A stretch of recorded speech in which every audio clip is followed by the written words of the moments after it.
My name is Meera, and I'm director of Akademi. How strange suddenly it felt, one after another. Even Detox was once commissioned by Akademi. So I arrived at Akademi, which is hoping to celebrate its 40th birthday in 2019 now. It's been that long, Lynn Marie. I arrived at Akademi via a long route of street and physical theatre, cinema, literature, and community arts. To me, Akademi felt much elite and exclusive, only working with one world of dance. So my first opportunity to experiment came on Akademi's 21st anniversary, when coming of age opened many doors for Akademi in the world of outdoor arts. Now, the world of outdoor arts is an ever-energizing party, which is vital and unique part of our cultural ecology. It offers the broadest possible access to public engagement with the arts.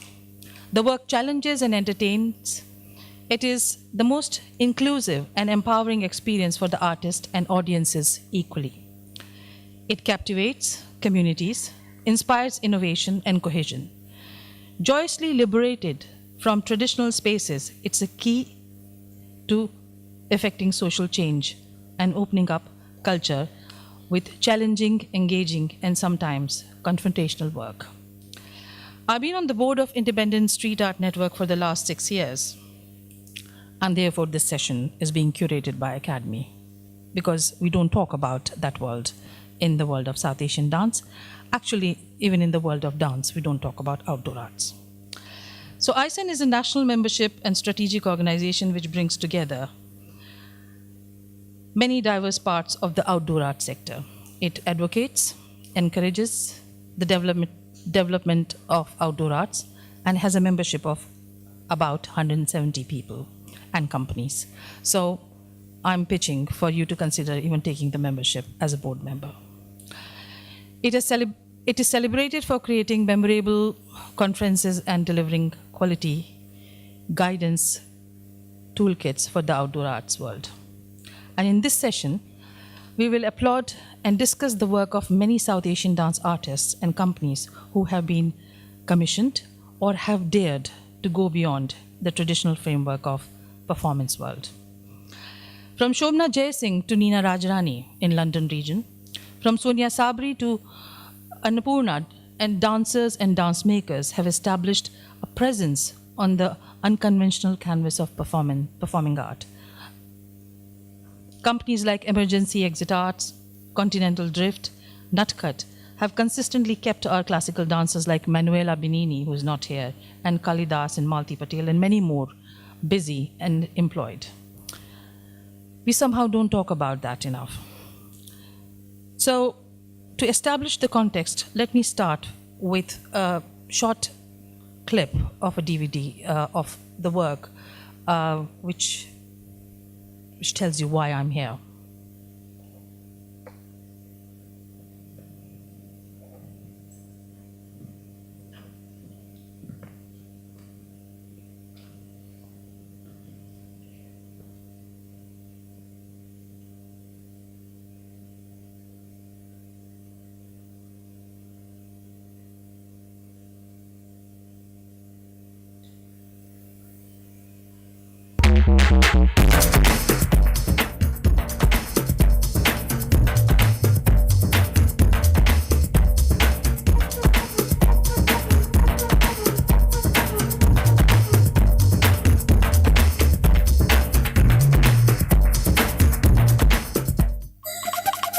नजरों में प्यास दिल में तलाश होठों में बहुनर में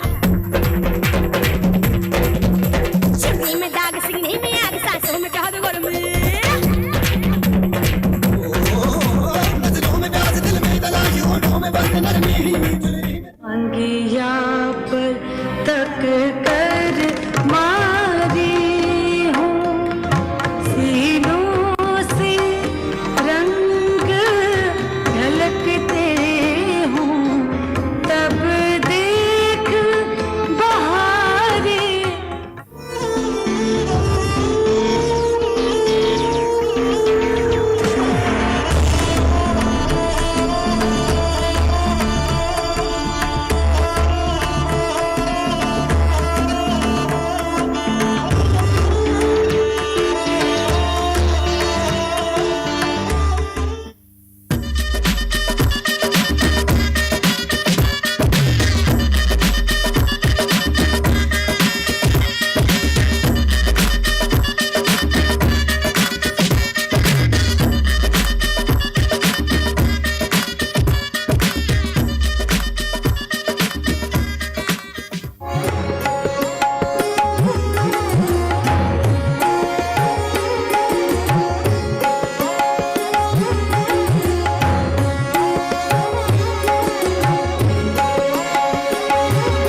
was actually a DVD created to entice people to buy and give us commissions and jobs. So purpose is not this conference, but this is to tell people how wonderful things could happen.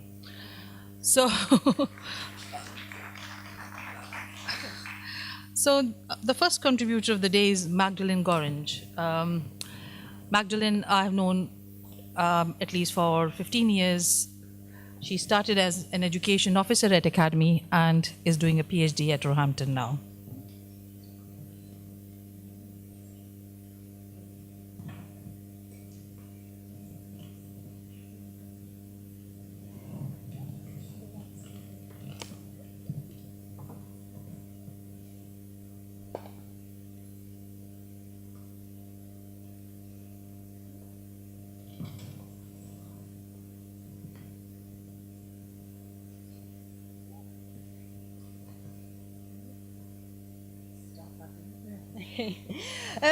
Hello, good afternoon, everyone.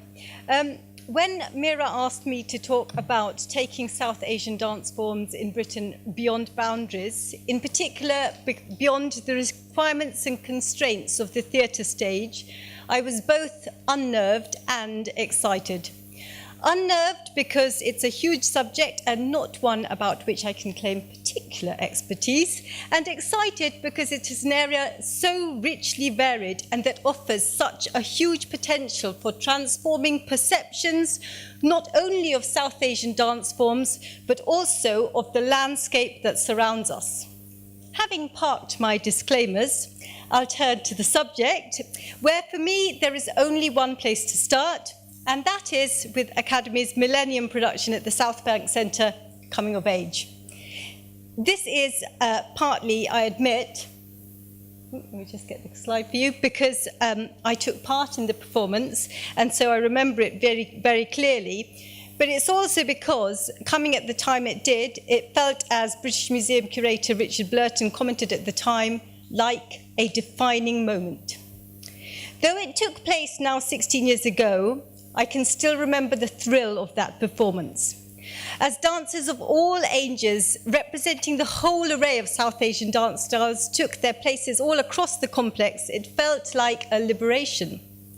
After years of, as Chitra Sundaram put it, quietly doing our stuff in the Purcell room, we finally had the self-confidence to announce our presence to a wider public.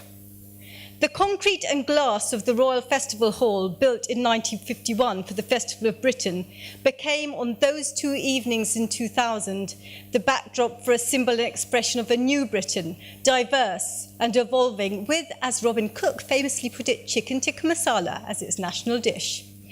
At the top of the building, Maven Koo launched the show, bare-chested and bejewelled, in a deliberate evocation of one of the pioneers of South Asian dance in Britain, Ram Gopal, whom you can see over there. At the show's close, Ram himself, still regal and commanding at 88, blessed the occasion with his presence, framed by a ring of lights which echoed both the flames around the dancing Nataraj and the newly opened Millennium Wheel beyond. To give a sense of that occasion, I've selected a short clip which you've actually already seen a bit of, but it's a tiny clip, so I'm going to let you see that again. Oops.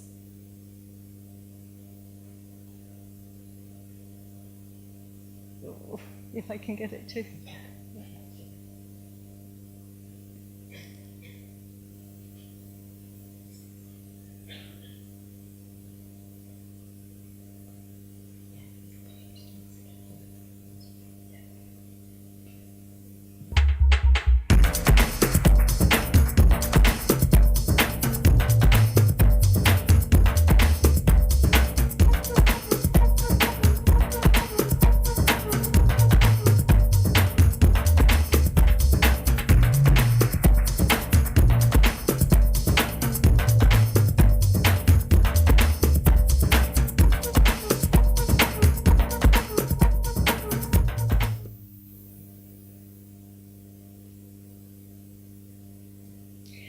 Breaking beyond the tidily designated outside performance spaces of early events such as the Festival of India, South Asian dance has now made itself at home everywhere, on bridges and under bridges, in town squares and in rivers, in stately homes and swimming pools.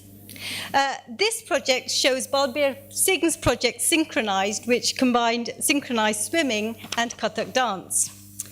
So there is not time in this short presentation to consider the vast array of performances which have taken place over the years. So for the purposes of this presentation, I'm just going to confine myself to the work of three main groups: Akademi, Sampad, and an artist local to Birmingham, Sonia Sabri. So what has it meant for us, this crossing of boundaries? In a way, it is meant to return to our natural habitat. South Asian dance forms were never meant to be sealed away in a stage space only available for the cognoscenti who seek them out. Of course, there were performances danced intimately for a select few in the confines of temples and courts. But when the Devadasis accompanied the deities in processions around their temples, their performances were on display for any who stumbled across them, whether by design or serendipity. Outdoor performances have therefore meant the return of the accidental audience. In this way, as Nina Head, Dance Development Officer for Akademi, points out, outdoor performances have also meant crossing boundaries both of prejudice and of poverty. Of prejudice, because we've been able to reach people whose preconceptions of what South Asian dance forms are and whom they are for would otherwise have kept them away, as we've been discussing this morning. Of poverty, because we can reach people who haven't had to find the money for a ticket for a performance they're not sure they will enjoy. So performances outside the theatre take us beyond boundaries because they democratise. What else? Outdoor or site performance take us beyond the usual boundaries that separate audience and artist. Akash Odredra, speaking of Sampad's spectacular performance Mandala, commented on the event's inclusiveness and submersiveness. It allows, he said, you to take part in the project without actually taking part in the project. And this clip gives you a taste of what he means.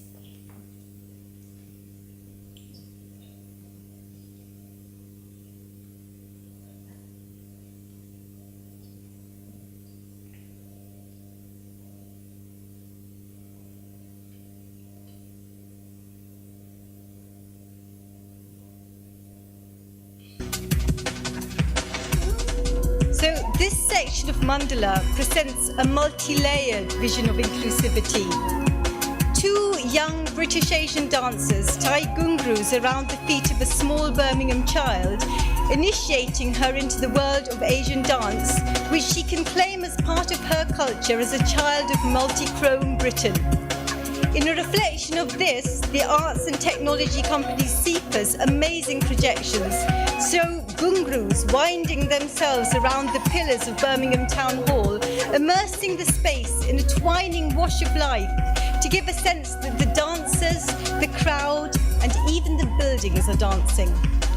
Devika's crisp mudras pierce the space around her while Akash flies across the stage, willing us all to be caught up in the energy of this movement. Without the protection of the theatre stage, site performances bring with them the vulnerability and excitement of feeling that the audience is part of the show.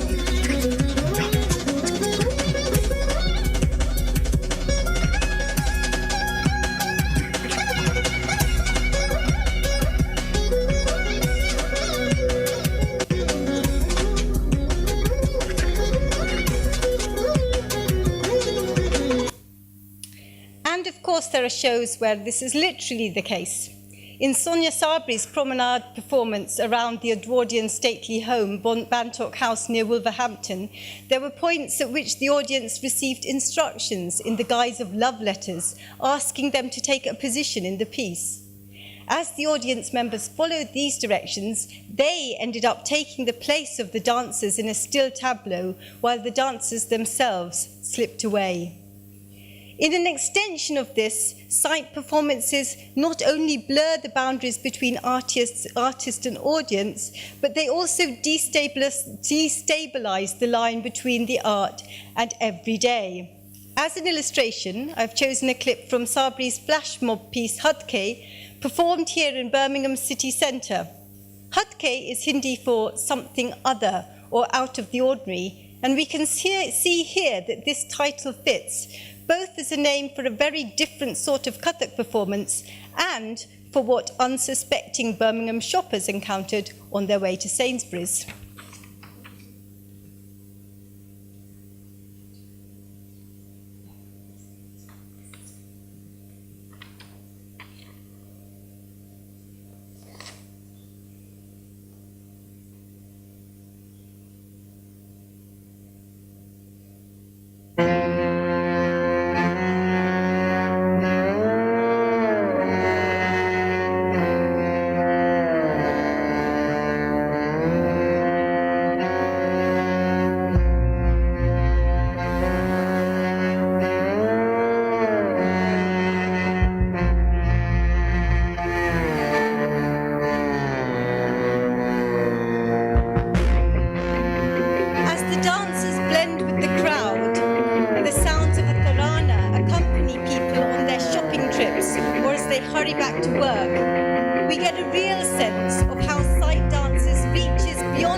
Dancers infiltrate the spaces of our daily existence. They challenge other boundaries, the boundaries of habit and expectation that we so willingly construct for ourselves.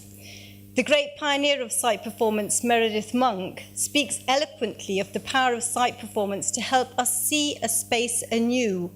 Art can awaken you from your distracted sleepwalking through a space and force you to look at it with new eyes, with a sense of alertness, of nowness, she says. I love, she says, the idea that you might never see a space in the same way again. This is precisely what Helen Stetham, curator of Bantock House, observed in response to Sabri's interpretation of the space through weaving paths. I will never, she said, look at the house again in the same light. The potential to reconfigure a space and to allow you to see it afresh takes on an additional significance for South Asian dance performed on sites in Britain. Take, for example, Akademi's performances in Trafalgar Square. In one of my favourite images from Akademi's 2005 piece Sapne, choreographed by Maven Koo and Gauri Sharma Tirupati, Koo leans in a casual dance pose against Nelson's column in Trafalgar Square, another admiral surveying his cohorts, not of sailors, but of dancers. In the 2006 piece Avaz, choreographed by Chitra Sundaram, the symbolism of Trafalgar Square, that iconic space representing conquest and power, is subverted through being used as a backdrop for a dance piece on early women immigrants to the UK and their sweatshop labour in clothing factories. As dance academic Stacey Prickett puts it, in Sundaram's choreography, representations of migrant women labouring at sewing machines were viewed against the imperial columns of the National Gallery. This image, which I was requested to include, shows myself 8 months pregnant and thereby, as Prickett observes, laden with my own symbolic power, symbolically dragging a sewing machine heavy with the weight of years of exploitation, low pay, long hours and poor working conditions. Just as protesters reclaim the streets and occupy a space to highlight an alternative vision of that space and its possibilities, so dance can disrupt accepted interpretations. I would argue that South Asian dance in Britain, for South Asian dance in Britain, this is all the more the case because each time it is performed in an iconically British site, it claims the space and layers it with the reality of contemporary Britain's diversity and heterogeneity, adding to the palimpsest story of the site and puncturing any lingering Victorian complacency. Site performance can not only serve to reinterpret a space, but also help to rediscover it. Sabri's performance at Bantock House brought in the first ever significant numbers of Asian visitors, despite its being just down the road from Wolverhampton, where 40% of the population is made of Black and Asian minorities. Her performance attracted those who hadn't felt the house was for them, thereby rescuing it from its Edwardian time warp and helping it find its place in the 21st century. Through all of this, site dance allows us to challenge publicly the boxes others want to place us in or define us by, again, as we've been discussing this morning. This, as former Foundation for Community Dance Director Ken Bartlett points out, is one of the most important roles artists have in society. While in Bartlett's words, the uncertain and the afraid seek to pin everything down, herding us into prescriptive, simplistic and constrictive categories, dance performed in outside spaces allows us to publicly resist this trend. Watching the performances, a whole variety of ignorant and prejudiced assumptions are turned on their head. For example, Indian dancers is for Indians. Akademi's piece Bells resoundingly undercuts this idea by presenting a group of highly trained Kathak dancers whose origins include Britain, Bangladesh, the Caribbean, Finland and Japan. As Meera Kaushik commented, if anyone wanted evidence of the transnationalism of Kathak, it was here in Bells. A traditional dance form with little contemporary relevance? No one can make this claim again after watching Sampad's Mandala, where South Asian dancers more than held their own in the company of a beatboxer and break dancers. Equally, no one who had the opportunity to watch Sonia Sabri's weaving parts at Bantock House could hear the ditty, English Country Garden, again, without remembering Kathak dancers performing dihais among the flower beds. Performances beyond the stage, then, take us beyond boundaries of prejudice and poverty, of participation and perception. They can, as Monk put it, shake up our habitual perceptions both of art forms and of landscape. For South Asian dance in Britain, outside performance is hugely important as a way of challenging stereotypes, building audiences, and also of redefining the iconography of British architecture and landscape. As always, however, there is a proviso. Performances in public space can either disrupt prejudice or confirm it, depending on what we choose to put out there. In creating Mandala, Pyali Ray refused the initial storyboard she was offered, which was all Indian tourist board, all Taj Mahal and peacocks, which would only have served to reinforce to the assembled public the sense of a barrier between us and them, rather than presenting, as Ray wanted, something that emphasized connection, showcasing a whole set of young, streetwise, homegrown artists. If we want South Asian art forms to be perceived as they are, as forms of substance, not, as Ray puts it, a song and dance in bright colours with a smattering of mudras, then we need to be careful what we curate. Performances in public spaces have a huge potential, meaning that we have a proportionate responsibility in programming them. It is tempting when producing a site spectacular to put on a jolly splash of colour to Bollywood hits with the odd hand gesture confirming to the public that what they are watching must be Indian classical dance. But is that the image we want to project? It's easy to reinforce prejudices. It is much harder to disrupt them.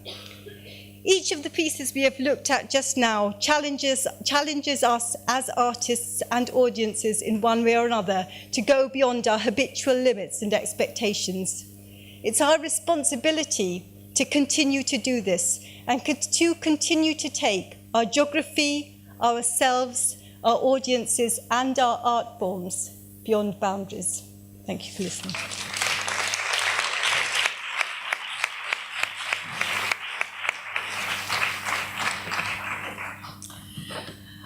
I had to raise a lot of money to do this project, Coming of Age. So while filling in the application form, I had to write about the impact of this event. It was an uncharted territory, and I was guessing that every participant would go and create their own mini coming of ages in different towns and cities of this country. But I did not realize the kind of political impact dancing barefoot on a public place would have. And Avanti Meduri is here to talk about it.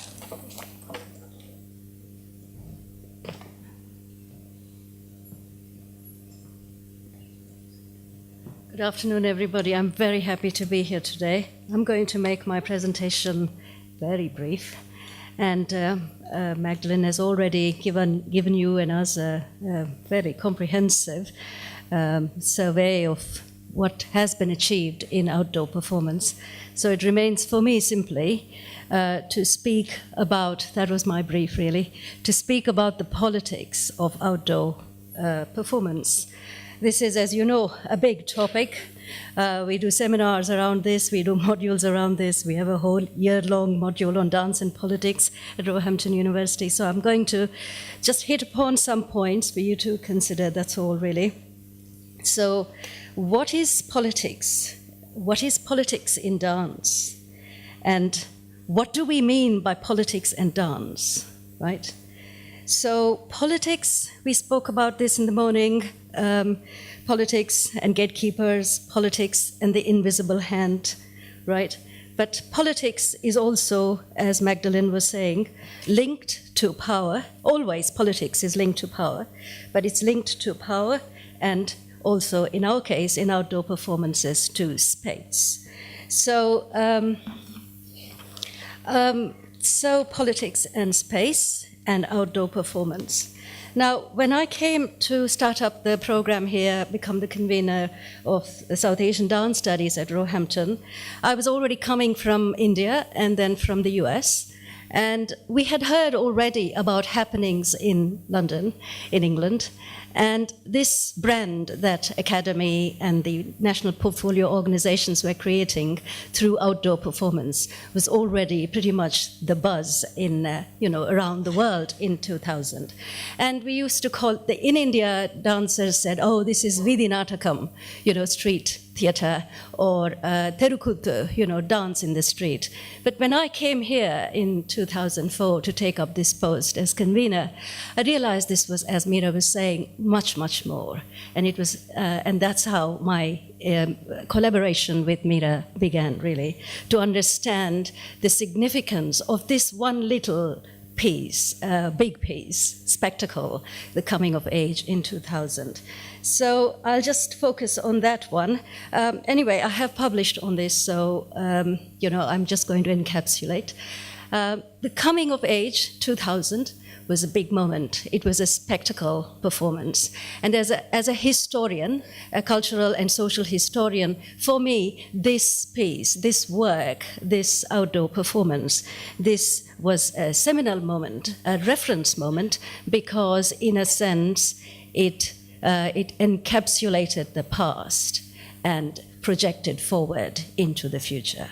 So, what was that past? And that past already Magdalene has said, moving from the margins, from, as Naseem Khan has said, the arts that Britain ignores, to the arrival in 2000 on to South Bank, the space, the political space, as it were. So that is how I began to historicize, and that's how I taught it to the students who came to the program, that this 2000 marks a landmark moment. It is, as articulated, a coming-of-age moment. It encapsulates the past, not just the recent past from the 70s to 2000, but to a longer past that goes back to colonial modernity in the 19th century and 150 years of colonial rule under which Indian arts were actually under the yoke of which Indian arts were revived. So it's a landmark historical moment, an opening out to the future and a bringing forward of the past into the present future. So, so what does this work achieve? What did it do exactly for the South Asian dance sector? I can go on about this, but I'm not going to. I'm just going to encapsulate it again under four headings and leave it to you to deliberate, to challenge, to dialogue, and to think about. So we can think about these outdoor performances from the point of view of the dancers, and that would be political. What did these performances do for the dancers, the choreographers, the many people who actually performed in this work? How were their careers enabled? That's one point. We can think about these outdoor performances from the point of view of colonial history and globalization. 2000 represents a global moment. You know, the coming of age of Indian arts, their movement forward into the 21st century. So you can think about this moment from the viewpoint of a long colonial history and a short colonial global history. And then the third one is, what did these outdoor performances do from the point of view of audiences? The accidental audience, the spectator who would just unknowingly, uncalled, uninitiated, just walk into these spaces and suddenly see something he recognizes from somewhere else in another space in time, another moment in time. The accidental audience, it's not really conceived for a particular audience, right? It is for everybody. So what kind of audiences did this work cater to? Was it created for? And then also from the point of view of funders. Why would funders be interested in such a project? So these are the four sort of things you may want to take away with you, as I had to do when I was writing those articles. What does it mean? What is this thing, this outdoor site-specific performance? I really think, and that's my personal take on this, you may have another viewpoint on it, I think that this public culture performance actually created a public culture brand which fed into the political, cultural, socio-political mobilization of South Asian arts and facilitated its gradual movement from the margins to the center and its arrival last year in the BBC. So I see this as an intangible legacy, which we've not talked about, and we must. And we do in the universities, but not in these kinds of forums. So it's an intangible heritage, it's a public brand, and this is where the dance is now. Akram Khan was saying in his keynote address that dance is a multifaceted, a multi-splendid being. It is many things to many people, to different people. And it is one thing in the proscenium stage, it's another in the community venue where it is taught, and it's quite another thing in the outdoor space. So dance is today in the big public space. I'm done. So, and in this space, the dancers, the choreographers, and the institutions have to think about the forms in their universal incarnation, in their universal manifestation, and also in the specificity of the forms, all of the forms which were represented in these outdoor performances, Kathak, Kathakali, and so on. Right, done, done, done. So then that's it. So what do these performances achieve? They have how to think about them? They are a brand, a British South Asian brand, and there's Britishness in this. And what is that Britishness? I think it is that dancers here negotiate with multicultural politics. They negotiate creatively with this politics. It's situational creativity, and they are seizing public spaces in the specificity of their forms and remaking them in the various modes of creativity. I think this is the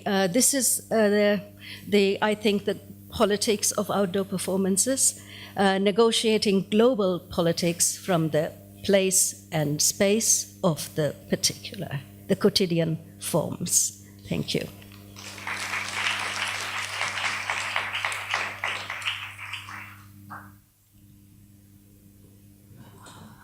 Thank you, Avanti. The straightforward fact about London is that the second largest population of London is of Indian origin. And in that scenario, how much of South Asian performing arts are visible? It's a question for ourselves just to think and ponder. So the next now contributor is Maggie Clark from Extract. I want to talk about opportunities in outdoor arts. And here's Maggie.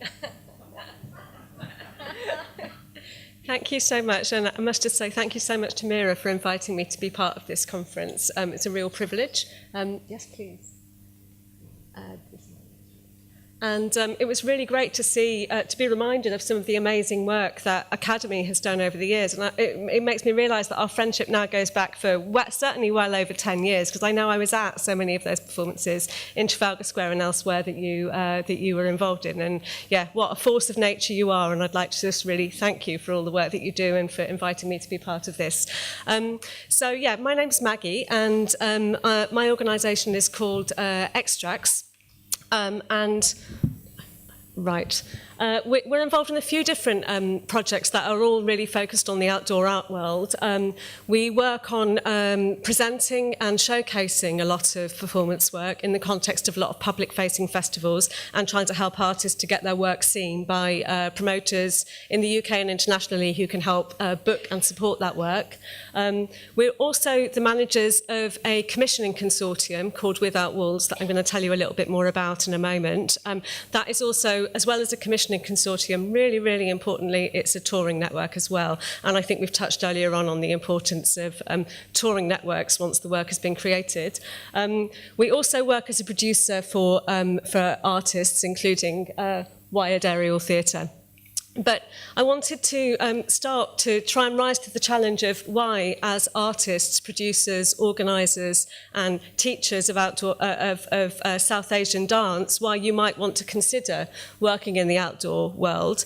And I would say for most artists always, I think, when you look to create something, look to work in a particular context, it's got to be about the creative opportunities that area really represents. And for me, I think that's always the starting point. And I think other than the word that Mira used just at the end there, which I think hadn't been used as much as I think it should have been possibly today, it is that issue of visibility. And one thing that can be really amazing about presenting your work on the steps of Trafalgar Square, as the wonderful Bollywood Steps was presented by Nutcut, that there's nothing more visible than placing your work right in the middle of a public space, especially an iconic space like that. And I think, I'm going to just show a few pictures of different artists that have created work. Some of them may be involved in South Asian dance, some may not. There's certainly creative possibilities that are there when you're working in outside the context of a venue that simply would not be possible in a space like this. And I think for artists, that can fire your creative buttons in a million different ways, whether that be working with kind of JCBs or working with things that involve vast amounts of water, or working with fire, as these images from Sufi Zen, I think by Akademi show at an earlier point. But I think as well as all those myriad of creative considerations, there's also some really quite useful, practical and commercial considerations about working in the outdoor arts sector at this moment in time. For many companies working in dance in the UK now, you're seeing a lot of companies that I'm sure many of you will know who are touring in venues very successfully through the kind of main venue touring season, as well as also over the summer months now doing really, really well in terms of touring. And let's face it, making money out of that as well. So you've got companies like Motion House, who you can see here, who are certainly, have been creating, new shows and touring, keeping shows in repertoire for many, many years, alongside a very successful programme of venue-based work. Another company based in Manchester that we work with a lot, Company Chameleon, are working on a very similar model. So I think there's a very practical and commercial reason why you might want to consider working in the sector as well. But I think, there is also, importantly, a very different relationship that you may have to your audience. And I think we had some very interesting comments earlier on about, what are the conversations that as organisers, as promoters, as venues, but also as artists that we might want to have with our audiences. And when you work in the outdoor sector, that conversation and that reaction from the audience can be incredibly immediate and very rewarding, very challenging as well sometimes. But I think that is a real motivation for a lot of artists that I know that work in this sector. You also will often get a very different audience coming to see your work if you're performing in public spaces, whether that be in a city square or in a park, than you might do in a venue. This picture was actually from a square in the middle of Manchester, Piccadilly Gardens, where we presented a festival over a number of years, and this was a picture of Akademi performing there. But, I think we all know, and I think it was touched on in the previous presentation, in terms of the politics of outdoor space, people feel that they own their public spaces and their squares in a completely different way to the way they might feel about a venue, which was why when you talked about the different people that came to the stately home that wasn't really getting a representative audience of its local community becomes very significant. And the research that has been undertaken in the UK over the last few years by the audience agency that the Arts Council has been supporting has shown absolutely without a doubt that the audiences for outdoor festivals are far, far, far more representative of the diversity of their local communities than the audiences for any other comparable art form, which I think is really interesting. And for a lot of artists, that's a big motivating factor.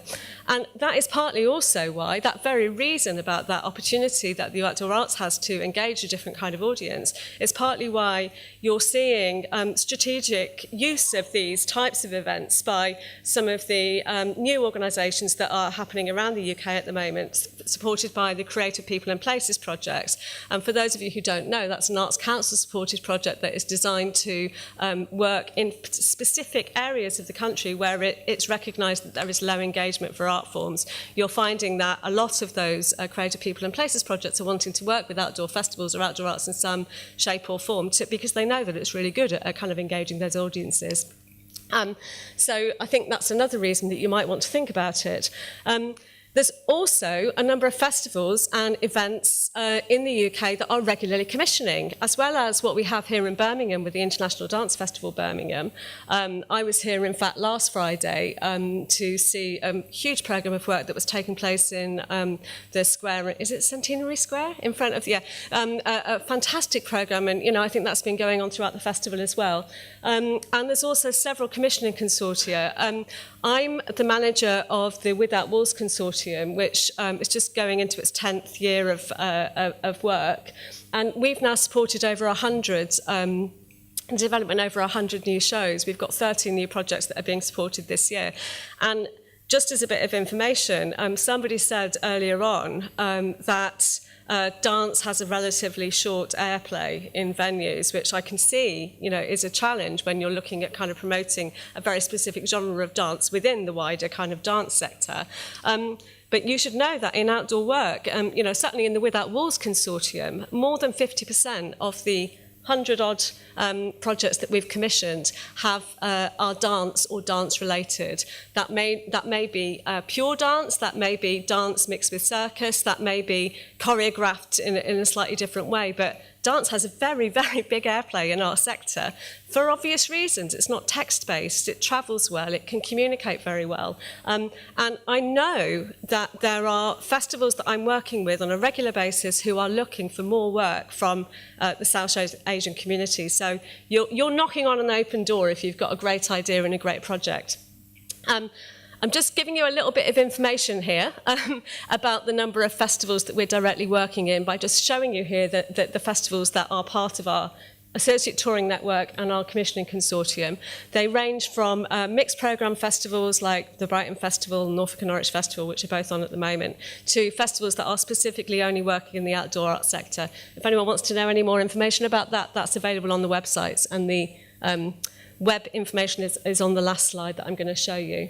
It's also a very big international market, and there is a market, especially in Europe, for the work that we create and that we tour. The Without Walls shows alone have toured to over 21 countries now. I would say that from the South Asian point of view, you're definitely, there's definitely room for more presence from the South Asian dance community within the programming that we're doing at the moment. Challenges, of course, we cannot talk about work in public spaces without talking about the weather. Sometimes it rains, we all know that, and I think I'm sure Mira could kind of speak in more detail about the impact that may have. You need to think about your work in a different way, obviously, and I think a successful show in the outdoor sector is probably not just taking a show that's been in a venue and trying to put it on a stage outside. It's about thinking about how you create the work in a different way, and thinking about working with a set of different theatrical tools. If any of this has piqued your interest and you would like to find out more, we work with the Greenwich and Docklands Festival, which takes place in London. We're running a showcase weekend between the 24th and 26th of June. It is free for you to register as a delegate if you're a professional involved in the arts. It's a great opportunity to meet a lot of people who are involved in commissioning and touring, and it's a great opportunity, importantly as well, to see a lot of work. There's also another festival that we're working with, the Great Yarmouth Out There Festival, between the 16th and the 18th of September. If you're interested, then I suggest that you think about coming and seeing a lot more work. As Mira mentioned, find out a bit more about ISAN. You can join their mailing list. I've put the web link up there. They've got a free newsletter which is full of really useful information about commissioning opportunities and so on. Our web information is there as well. Please talk to us. We're really interested in hearing more from the artists and the producers that are in this room. Thank you.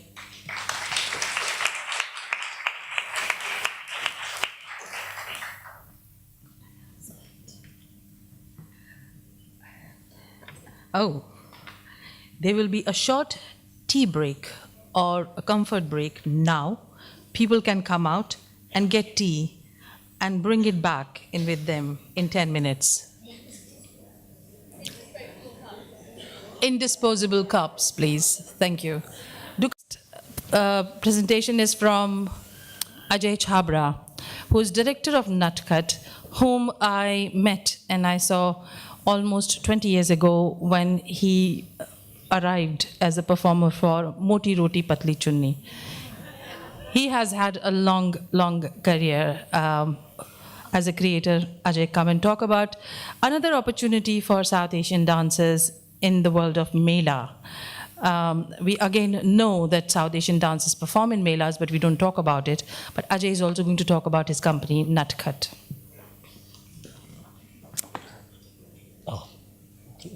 Navadisha. So I've got the easy job then to bring you back after your tea break. Every good conference should have a tea break.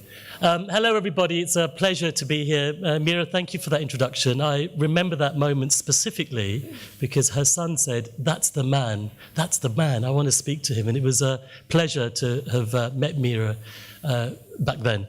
I also just want to say, this is the first, I think probably the first conference that I've been to or have spoken at where I don't have to describe or explain what Nutcut means. So that's, well, to the majority, I'm sure some of you. If you don't know, please ask the person sitting next to you. Or you can ask the person in front of you. I'm going to just ask you if I could just tweet a photo, and then let's just see a selfie, and then let's see how it does on that social media stuff. Has anyone done that yet? No. Thank you, Parvati. Lovely, Parvati.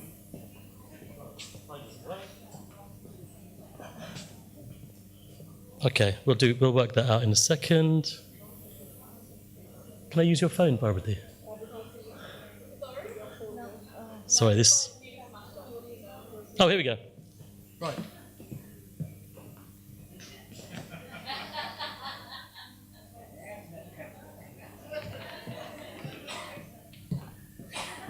Yeah, I heard somebody say that's nutcut. That is nutcut, mischief. I'm not even sure I should really be here. I'm not sure how I'm here, but I'm one half of a creative duo. Simi Gupta is my wife, and we started the company about 15 years ago, shortly after an amazing trip to Calcutta, where we spent some time with Dhanushiji, who is somewhere having a cup of tea. I'm just trying to find that. Right, tweeted, done. So we came back to London, and we felt very strongly about public space. Both Simi comes from a classical dance tradition. She performed and rehearsed for many years on this very stage from the age of 15 and a half and 16 with Nahid Siddiqui. Simi's parents still live just a mile up the road. They open the shop every day from 7 in the morning till 10:30 every night. They work very hard. They should really retire, but they haven't. So we're both the product of shopkeepers, our parents, our grandparents, and in my case, my great-grandparents. And we came back to London, and we had been working for various institutions, some of whom are in the room today or were here earlier on, but we felt, I think the word repressed is probably a little bit too strong, but it's close to how we felt. And we felt that we wanted to make work outdoors. We wanted to take work to the people and make work that was available. We had been performing in air-conditioned theatres, beautiful leather seats, where there's a lovely interval and you'll nip to the loo and have a cup of tea and come back. All lovely, all very lovely. But we wanted to challenge ourselves, and we wanted to challenge our audiences, and we have been doing that in our little way ever since. So about 25 years ago, I had darker hair and more hair. I walked into the first floor of the place. I didn't even know what it was, just a building just off Euston Road. I was with my cousin, Reggie, who Pratap Pawar had said, I'd like you to come along, I want to meet you. So Reggie said to me, look, I'm going to see this dance teacher, I'm going to, I'm doing some dance, let's just come along. So I met him there, we went along. And Pratapji met me, and he pushed Reggie aside and said, I'm looking for a King Janak for a show that I'm making, and I'd like you to be in it. And so my dance career started. Thankfully, I didn't have to do any dancing. I just had to sit there and smile and stand up and receive the guests as they came onto stage. Akram played the peacock. And I often wonder if I was the peacock, maybe the world would be a different place right now.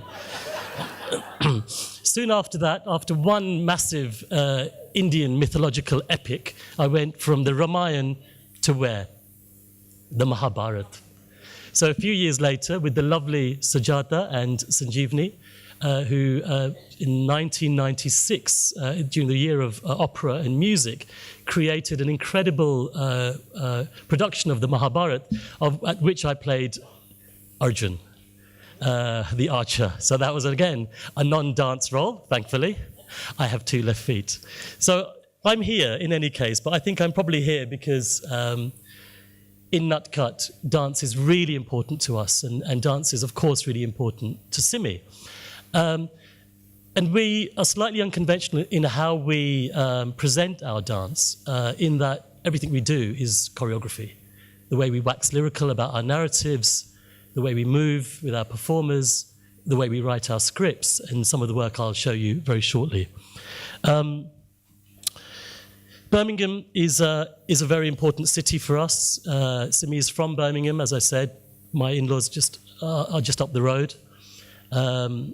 Our children were born here. We made that decision very clearly. Their heart is, half of us are here and half of us there. We're here often. So it's a pleasure to be on this stage. Simi, as I said, learnt and performed here, and I did some silly stand-up comedy some years ago on this very stage. So it's nice to be back. There is an interesting, and you'll be familiar with this expression, that says, if I have seen further, it is by standing on the shoulder of giants. There are many beautiful giants here today, but from my own and Simi's life, there is the wonderful Biali Rai.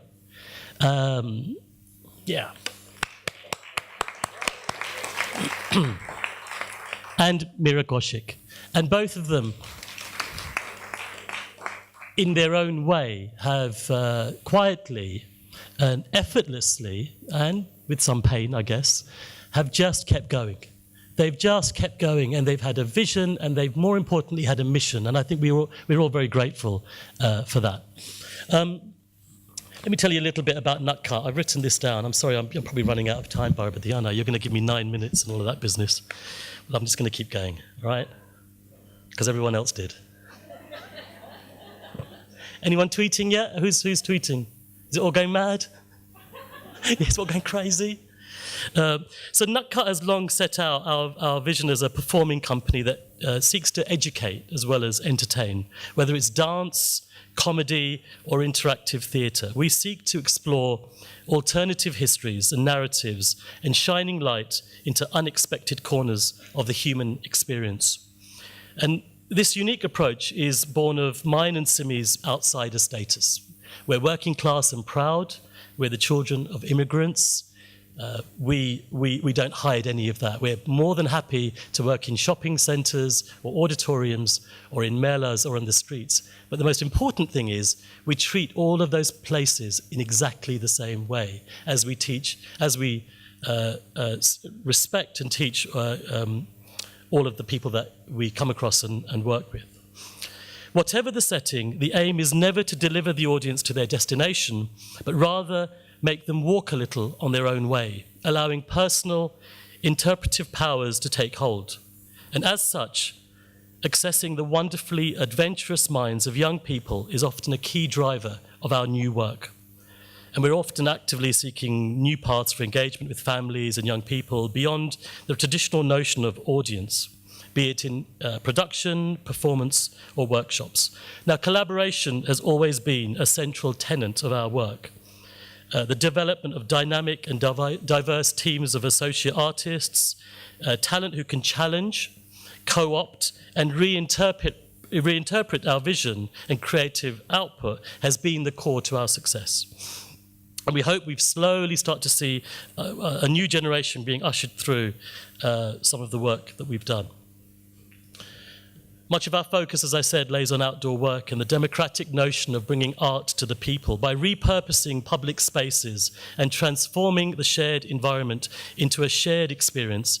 We feel that our work pushes our audiences' boundaries further, and of course, our performers. It's this experience of harmony and conflict in this sort of melting pot that releases our canon. Nowhere else, we think, you'll find Hindu parables and Vedic mythology seamlessly coexisting with the humour of Charlie Chaplin and Are You Being Served? And for those of us who don't know what Are You Being Served is, it was a sitcom in the late 70s, early 80s about the second floor of a departmental store. Lots of innuendo. So, just also to say, there's so much to convey to you in such little time. But me and a friend, when I was 15, I had a Saturday job in a shoe shop and we would fit people's shoes every day after, all weekend, and illegally I'd got that job. I'd lied and said that I was 15. And this friend and I would always talk about the London in which we wanted to live in. And so it went on, and so it continued, and here we are today. But I just want to show you a short film of our current project. I really shouldn't be here. I should be in Brighton directing a show. I'd rather be here. How do I do that? And this is our current production called Dr. Blighty. But it gives you an idea of the layers of people and thought that goes into how we make shows. You will. You will. I've got a big circle on it. Oh, it's the other one.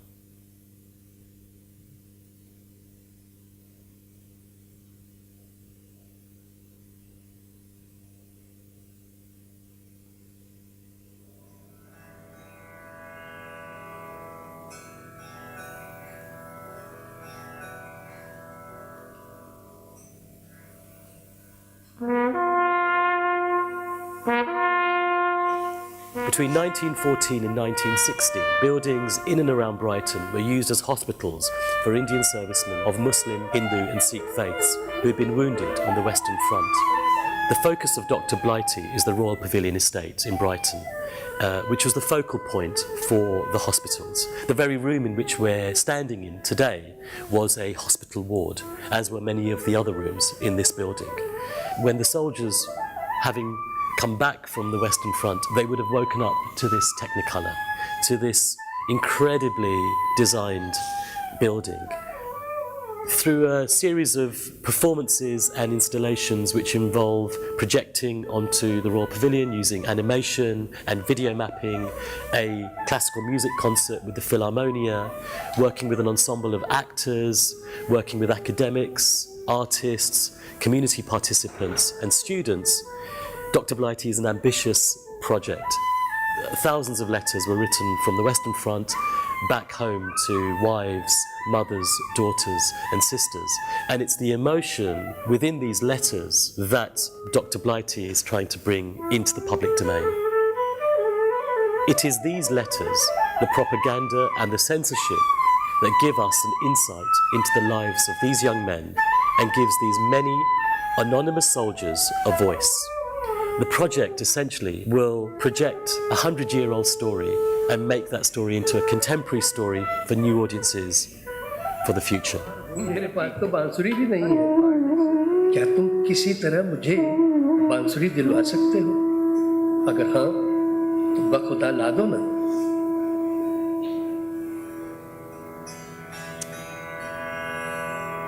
So this is our latest project. I mean, it's an opportunity for me to tell you what's going on. That's great, but also just to demonstrate that this modular way of working, this project wouldn't happen with just me and Simi making this work.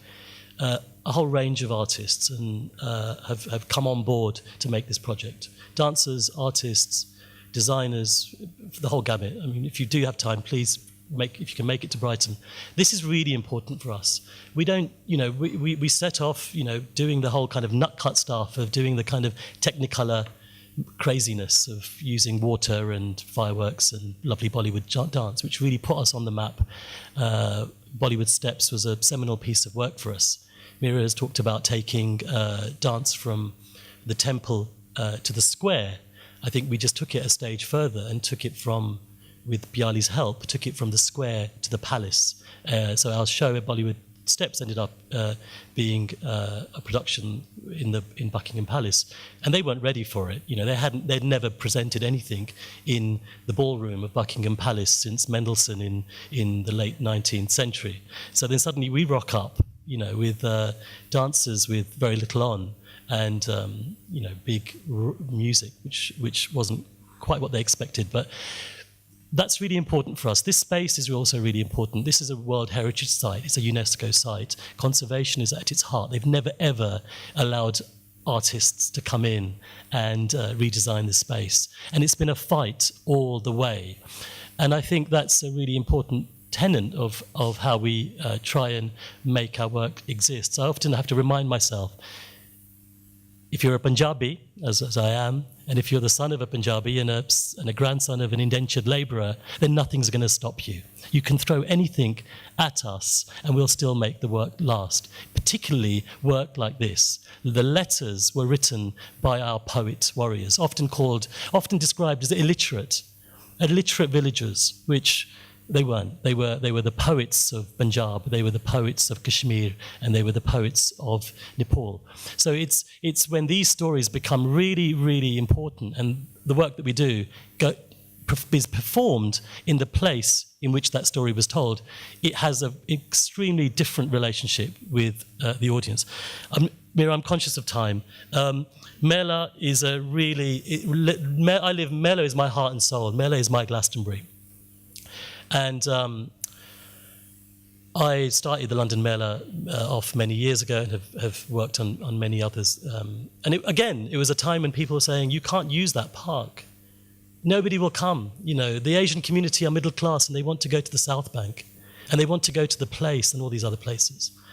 And we turned that around. As long, for me, the slight anomaly is the word, classic dance. It's the class that we've constantly had to fight against. The class system in this country, but also in other places in the world, is something that we're constantly fighting. I'm going to finish off by saying Nutcut is looking out for projects or collaborations that can help you tour your work to the Mela sector, that can help you make work with other artists, and we can also try and help you create a touring platform. There's one last 2-minute film, and I'll ask my colleague here, and then we're done, and I'll go.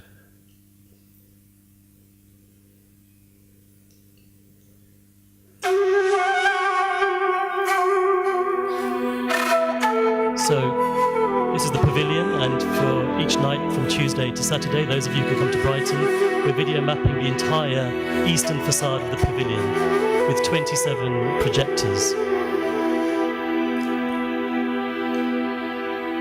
You're the first to march to the breach of death. Your clamour of colour and perfume troubled the air. You laughed and pressed and pushed each other, bared to your breasts and dropped to the ground in heaps.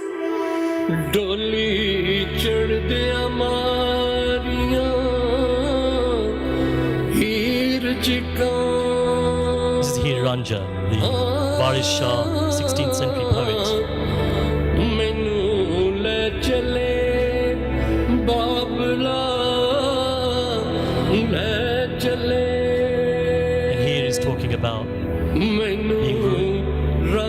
About being taken from her father's home. And it's this metaphor that you find in the letters.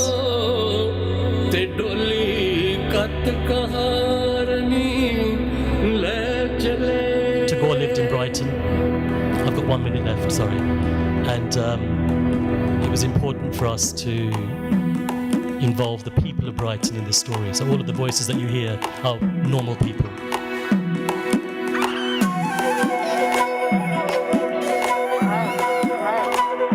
Thank you very much.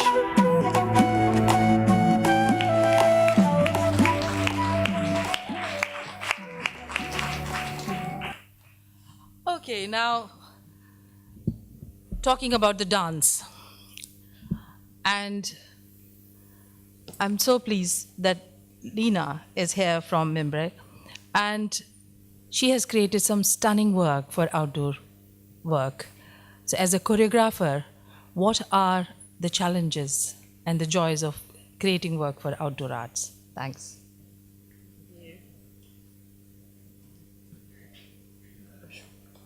Yeah, just put on.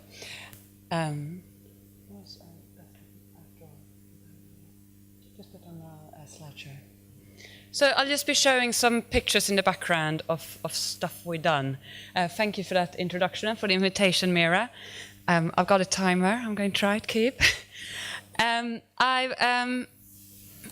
I was writing down some point about creating for outdoor, and I sort of ended up writing this long list of problems, and I thought, oh, it's a bit depressing. And then luckily I arrived, and Mira said, oh, can you talk about the challenges? And I was like, yes, I can. I can talk about the challenges of creating for the outdoor. But to be honest, I quite thrive on challenges, and I think challenges are a really good thing sometimes for artistic development, because it makes you go a different way, and it makes you just come up with new things and challenge yourself to go in other directions. There's been loads of people who've been talking about the beauties of the outdoor and all the amazing things about the outdoor. And so I'm going to give this speech assuming that you are all dying to make a show outdoor, okay? I'm not going to try to convince you, because everyone else has done that already, I hope. So quite down to earth, I'm going to just look at a few points. You have to approach it differently. This has been mentioned before. Choreographing for outdoor is, you have to create for outdoor. You can't just take a show, so you create a show for a studio theatre or for a big stage, you create them differently. Creating for outdoor is different again. The dramaturgy of what you do, how you choreograph, the pace, you really have to just approach it in a different way. The fantastic thing about the outdoor is the audiences, and this has been mentioned before, the reach of the audiences. I think there's some pictures with rather big audiences, and and sometimes they're really small, but the accessibility of it, the fact that anyone can come and see your work, that is what I think is amazing about it. But of course, this can also be a challenge. Basically, you have a non-committed audience. If they bought the tickets, they knew what they were buying it for. They're probably into your sort of art form already, or the subject that you are making the show about. They've already, they've come to a ticketed show because they want to see or want to hear about this. On the street, they might not know anything about the show. There are plenty of outdoor festivals where there will be people who've come down there, and they might have come there because they want to see you and want to see your work, but that's definitely not going to be the majority of the audience. Quite a lot of them might have come down to the festival because they've heard it's a really nice festival, but they're looking at your show just because that happened to be the one that fitted their time schedule, or the one that it looks like there is a crowd over there, I'll go and sit with them. They might be passers-by who had no idea of what was happening, and also you might have people that are a bit worried about what's going to come and what they are going to watch, and not being very, being a bit unsure about it all. They might be worried about being pulled onto the stage, audience participation, or anything like that. Dramaturgically, when you create a show, you can't assume that they will see the beginning, and you can't assume that they will see the end, which is quite a challenge if you work with a narrative or a storyline. So you sort of have to really bear that in mind. I'm currently working on a show. If I could, I would just finish directing it, and it's going off to Germany next week. Which it starts out about quite a shit day in a woman's life, and So if somebody watches that, they might go, okay, this is a bit, this is not a bright show. And so you sort of like have to constantly grab them, to keep hold of them, to and to look at like what's going to happen after.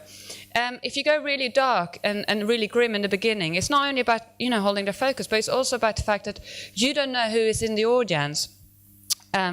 If you show something really dramatic, but you're going to show a solution to it later, if you set up a problem, somebody's being horrible to somebody else.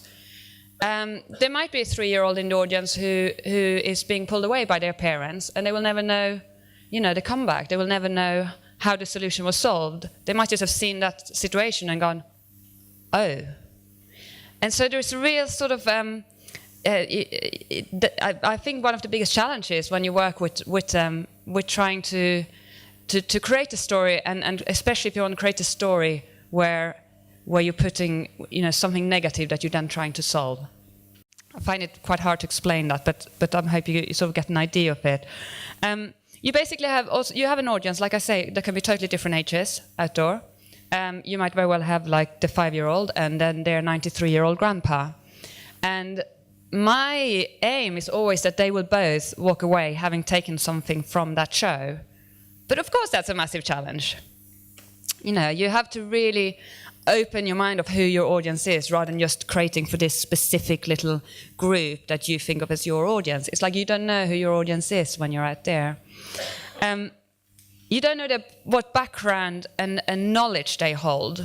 So if you do a show about something that you know a lot about, you can't assume that the audience does that. And again, going back to if somebody has bought a ticket for a show, they might have bought it because they really care about that subject, but in this case, they just happen to walk past.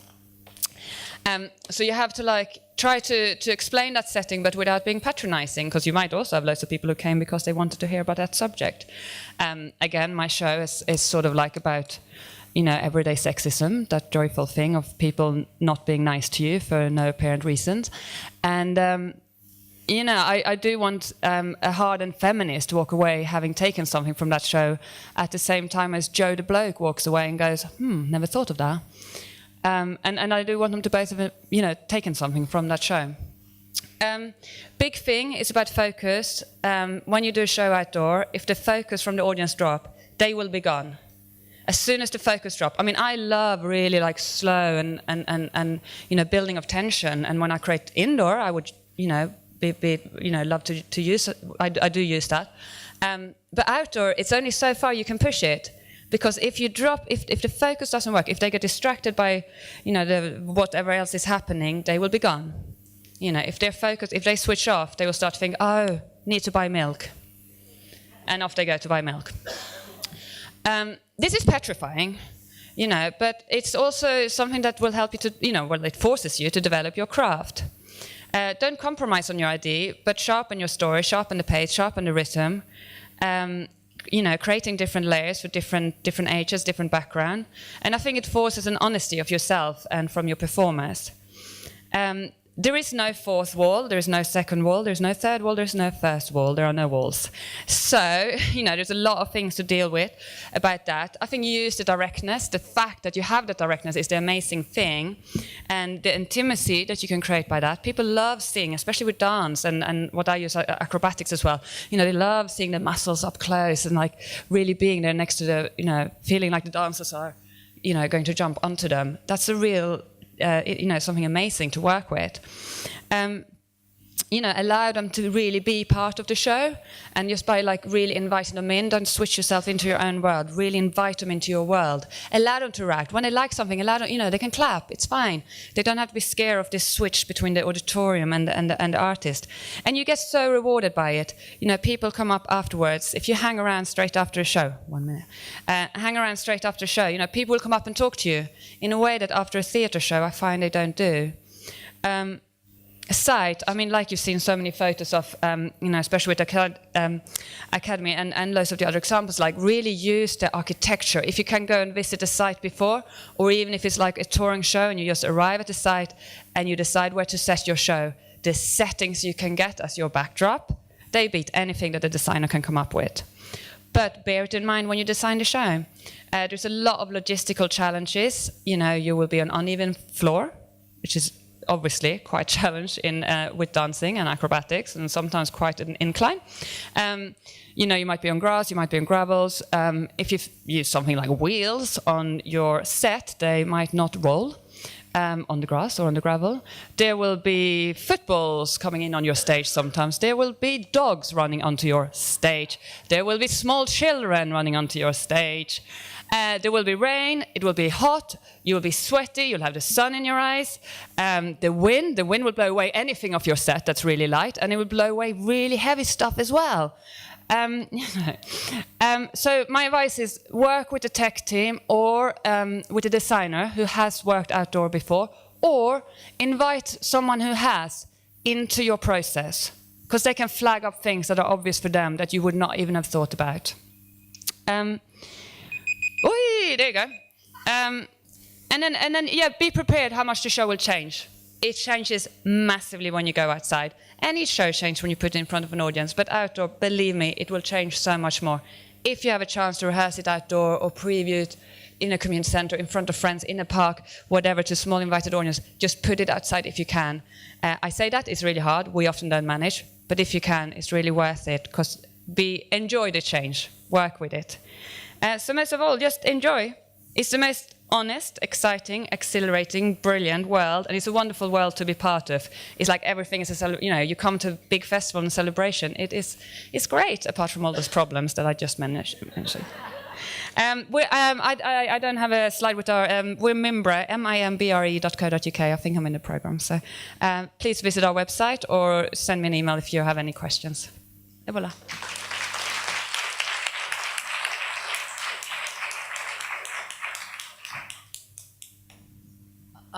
Last contributor of the day is Gauri Sharma Tripathi. Gauri has been a collaborator with us for many years now. Gauri is an artist in residence at South Bank Centre. And I would like to invite Gauri to come and talk about her journey of creating work for outdoor. Because we haven't got a lot of time left, some time has gone into our tea break, and we started 16 minutes late. So I think we will straight go into question answers from the audiences, because I know audience would like to kind of now participate and thrash it and talk about it. So after Gauri, we'll get together, come in front and discuss. Thank you. Thank you, Mira. And I take this opportunity, I'm going to shift the dialogue a little bit and actually show this to you. This was not designed, but always find inspiration.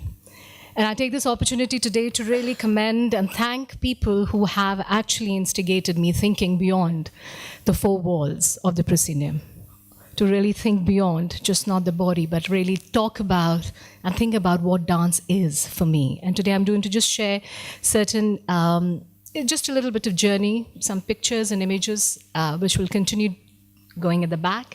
And I'll just talk about what I feel as a creator of outdoor space and just space within me as a dancer. So, Pyali ji, thank you very much. Mira, thank you. Anita, Pushkalaka, Anugiri at different times, Chitra, Sunil Kaka from India, he's seen me as a young kid, Urja, at moments where we have had some fantastic conversation, Pali, who was part of my first work in 1999, Westminster Abbey, Nina Rajrani, Naiji, Chitraka, back again. And I think many more people have touched my hearts and have pushed me. And I think one of them, very much instrumental, who got me as an artist in resident, is Julia Carrodus, sitting right here in the blue, and Emma Gladstone as well. So the journey began, and how I see space as a boundless, dimensional extent in which objects and events have relative position and direction. An act or an instant of moving, change of a place and a position. An illusion of motion, of movement in space. In 1991, I was commissioned to create a production called Punya Tirth Bharat in India. And it is still performed till today in different venues. A production which went from one space to the other and defined each time as it was performed in that space. So it moved from the structured stage space to the courtyard or the floor of the Rashtrapati Bhavan, to a rigged platform between two trucks holding the platform, the stage, in a village. Almost like linguistic in generative grammar, a transformation of structure gets copied to or displaced to different locations. That's creating a new way of looking at it. And I say that piece of choreography really traveled to all sorts of landscapes. And in 1999, Pali, Akram, Rakhi Sood, and few more dancers were involved with me when I was approached by the Commonwealth Institute to stage a 6-minute piece in Kathak for the Commonwealth Day at the Westminster Abbey. Indian classical dance performed for the first time. Looking at the poetics and the composition, I developed a choreography done simultaneously on the same music, but at 4 different spaces of the Abbey, displaced into different locations, with creating motion with energy. And that was a success. That gave me the strength to really come out. There's a romance, and I say romance, with the space started. It also instigated thoughts of style, of moving, progression of movement, the narrative point of view, motion as a work of art, rhythm, time, tempo, the process, the act, and the result for both the performer and the audiences witnessing it, an interrelationship, a grammar of movement which gets transformed and displaced into different locations, thus creating new structures. And that was the excitement for me as a choreographer and as a performer in many of the pieces I did. The choreography of site-specific dance is generated through research and interpretations, we all know that, of the site's unique cultural matrix of characteristics and topography, whether architectural, historical, social, or environmental, or for me here and now as an artist and as a dancer when I perform. This landscaping started with unearthing movement within the Kathak grammar to see where we can stretch it or shrink it to minute details, where she pointed out, where the audience comes and stands and gazes right in front, and you still have a gaze which goes beyond the concrete walls. Engage, interact with public spaces in a new and memorable way. So from Westminster Abbey, a very quick run, to the Queen's Golden Jubilee Parade, into a lot of my site-specific work done with Akademi, starting from 3 generations. When you saw that little girl in coming of age, she's here. She's 18 now. This is a 3-generation performance we did in 2000. Creating unusual sites within South Bank Centre for Escapade, for Sapne, for Initium, performed at the Trafalgar Square, to the promenade Mela spaces, to the building rooftop of the Oxford Circus, with Somerset House embracing waterscapes and intergeneration pieces, and Sufi Zen, which says the first performance at the Queen Elizabeth Hall, part of Alchemy Festival and the Greenwich Gardens, and then it has continued to perform far and wide even today. Bouncing out from the architectural space at Mayor's Building to the multi-tiered spaces of South Bank Centre for the Olympic Torch, a multi-textual piece, Maya, which embraced the different levels and staircases of the Parliament Hall, looking at the linear element with 10 dancers in body line. Again, a piece which swells in space to a processional dance piece performed just recently in a promenade gallery, Selfridges, the Chelsea Westminster Hospital, and it goes on. And I have to say this, that for me, both proscenium and the undefined spaces are equally exciting. The collaboration between music and the defining of the movements is even more defining and exciting. And to top it all, dancing myself is a vitamin for my soul. The romance with the poetics of space continues. Thank you. And I'll just take a minute, not just as a dancer, but as a curator of Alchemy as well, which is, again, not me dancing, but curating a festival in different spaces, again, is about poetics in space. So we started last night, and both Akademi and Sampad and many other partners have been part of this beautiful journey at the South Bank Centre for the last 7 years. So do come and enjoy the way we look at dance, we look at art, and how we view it through a different lens at the South Bank Centre. Thank you.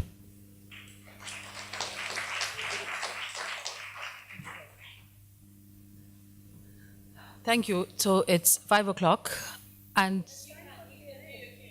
brilliant. So can we, yes. So can we all get together, please?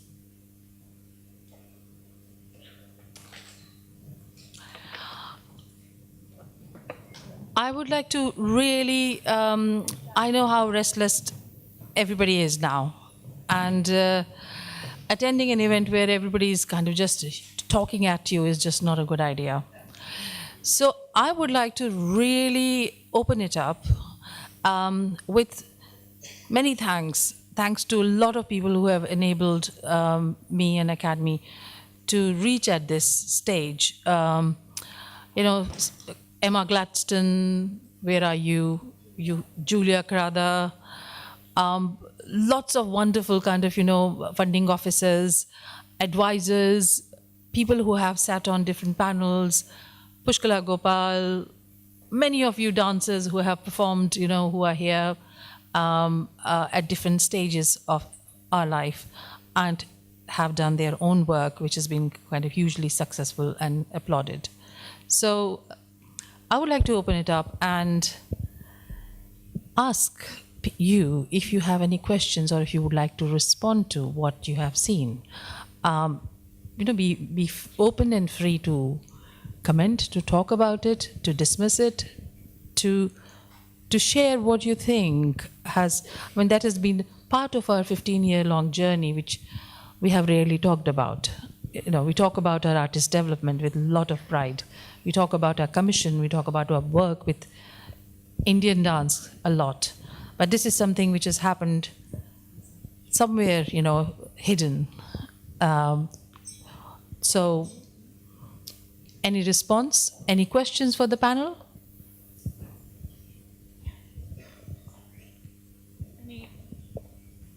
There is a mic here, or there's silence here. Silence. Okay, Anand. Anand. Yes.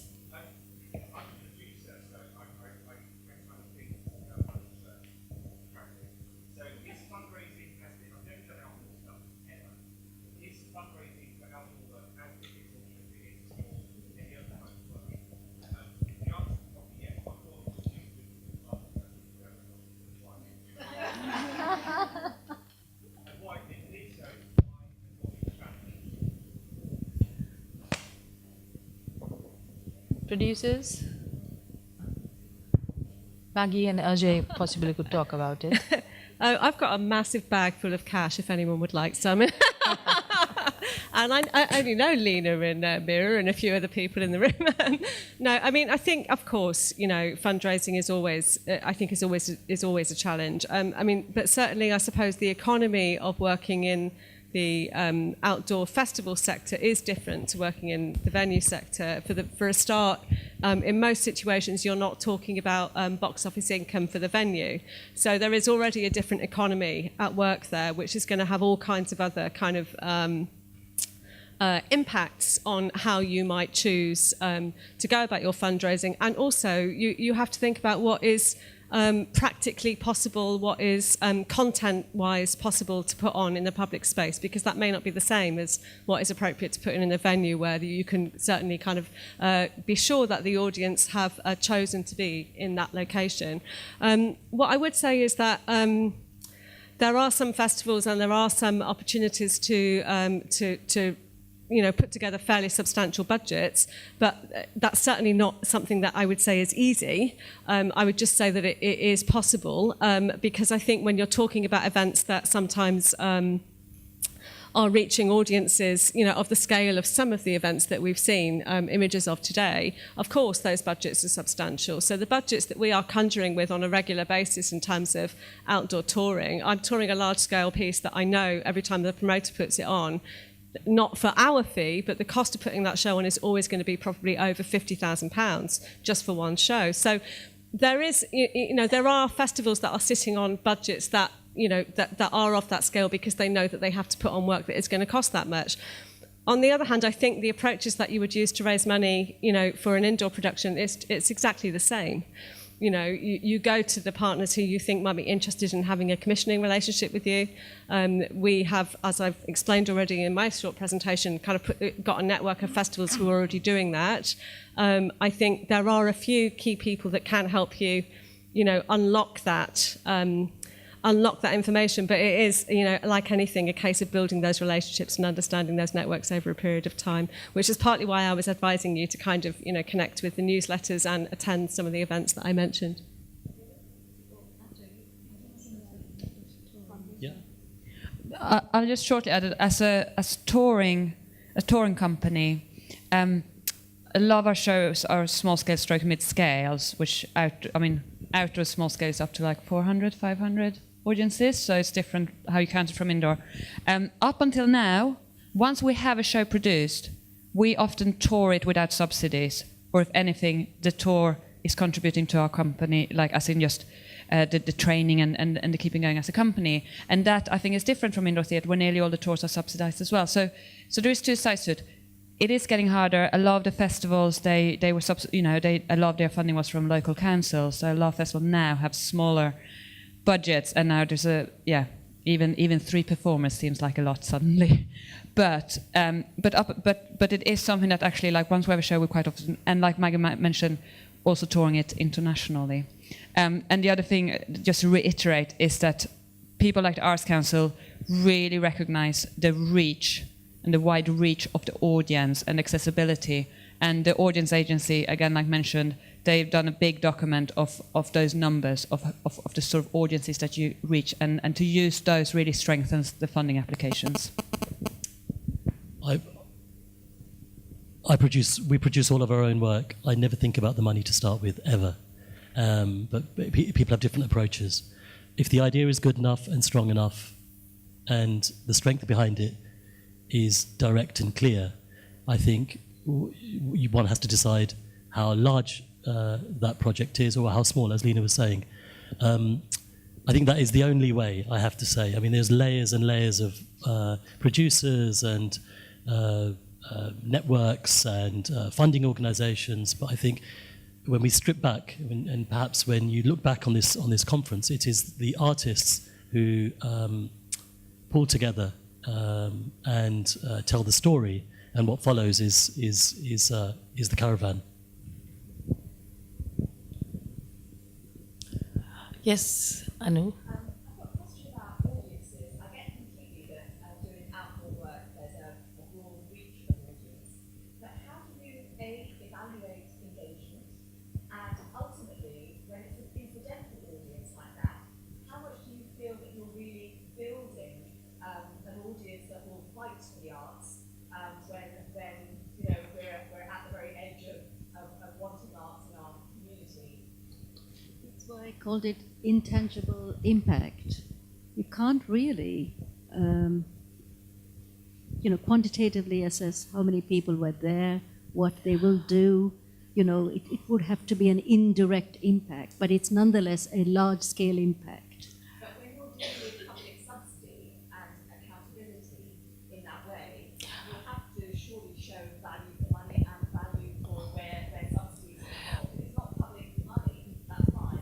No.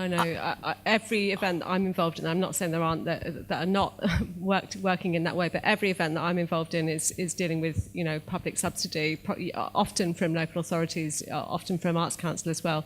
I think how you evaluate engagement in that level, of course, that's I think that is a magic. That's a bit of alchemy to try and sort of achieve, really. But in the usual way, I mean, I think there's a massive research project, as Lena mentioned, that the audience agency has been leading on. I can't remember the numbers. I don't know if Arts Council type people might be here who would remember the numbers. But I mean, hundreds of thousands of surveys have been done over the last few years that actually do really show both the the background, the like postcode data, all of that kind of stuff, plus the motivations for people attending. How you evaluate engagement, that's a really difficult thing to actually monitor, but we're actually doing quite a lot of research on that at the moment through the work that we're doing through the Without Walls network. So there is a lot. Just adding to that, literally, and this is ridiculously simple, but partly because of that directness and the closeness to the audience, at the end of our show, we'll hand out a note which says, share your thoughts, and pens, if we remember. And literally, they will write down the feedback. And of course, that's, it's qualitative rather than quantitative, but they will write down, what they think. And it's something about being so close and that the performers are, handing them out and collecting them afterwards. That actually we get loads of feedback, which makes me as a choreographer understand what it is that catches people, what doesn't catch, what it is that stays in people's mind. In terms of the counts, we literally count. We take photos and count the audience. I think for evaluation in outdoor arts, there are tens of volunteers attached to every festival who are hanging around with cameras and with pens and papers, stopping people at random, taking their, now we have to provide postcodes, so huge collection of kind of data and responses. And all of that has been now kind of really put together by Audience Agency. They are one of the kind of really key partners with the outdoor arts, because numbers are humongous. You know, you're talking about thousands of people here. Yeah, and I just wanted to build on what Mira was saying, because each of the performances I mentioned was box booked by each of the artists, and there's huge amounts of feedback which have been compiled about each of those performances. And if you're thinking about how things continue, I mean, I think Chitrakan, we were performing in Northfield, and there were people then afterwards coming and saying, oh, where do you learn this art? People were asking about it. So I think there is definitely a continued, even more than in the indoors theatre. Another one, yes, Anushka? Yeah, Anvesha, sorry. Yes.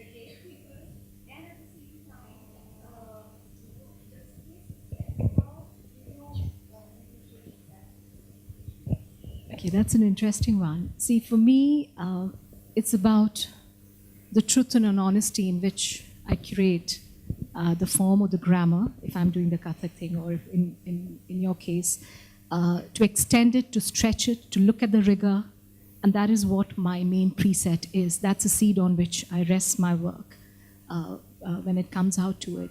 And yes, I know there has been a lot of talk about gatekeepers, but I have to say this in my experience and my journey as an artist, the gatekeepers have been my mentors. Because I think sometimes as dancers, we are not very good to receive feedback.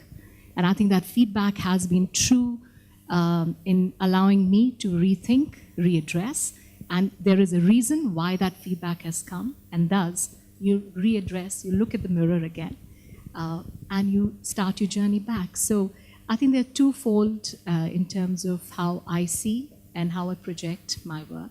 But I say it's about the talim, the grammar that you have, and it's as dancers, the only thing that we could do is with our body, the instrument, and we rigor it out and make the best of what we feel as performers. And I'm sure the honesty, the audience is smart enough to take that forth.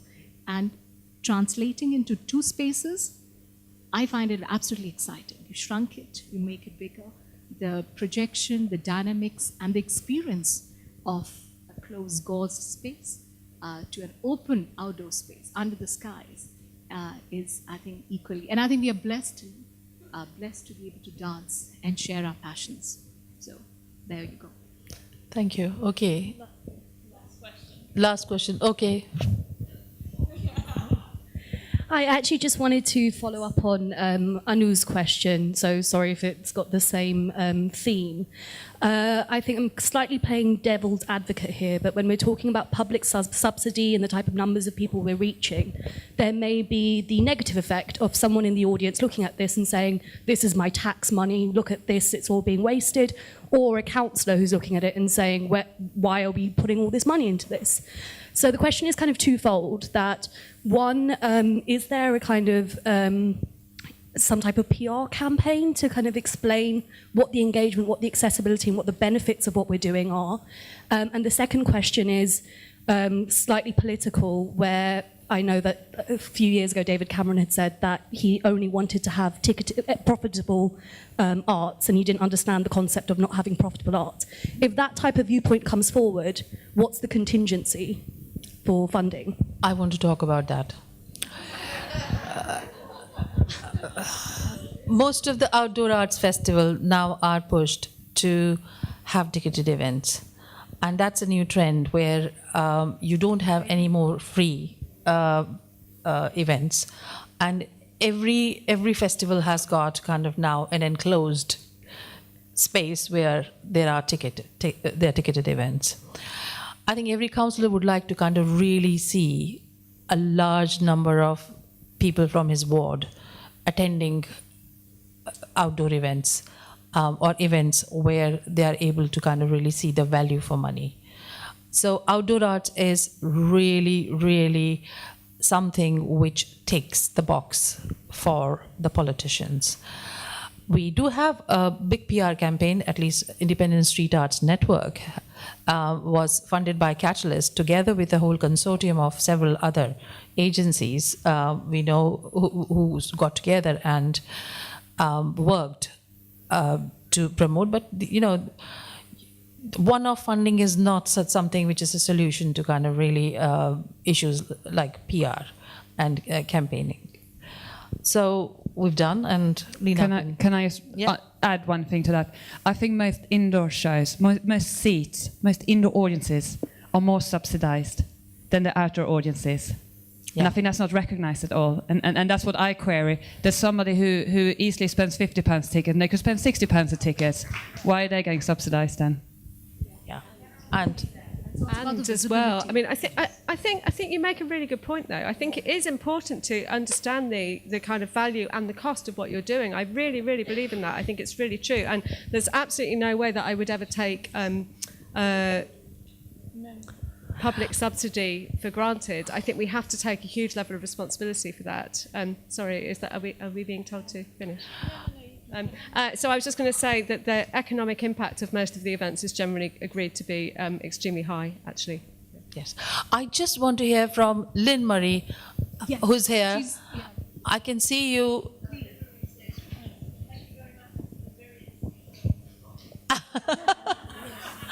Well, thank you very much. Thank you very much for this afternoon. Thank you. Thank you for being here. Thank you to the panel. Thank you.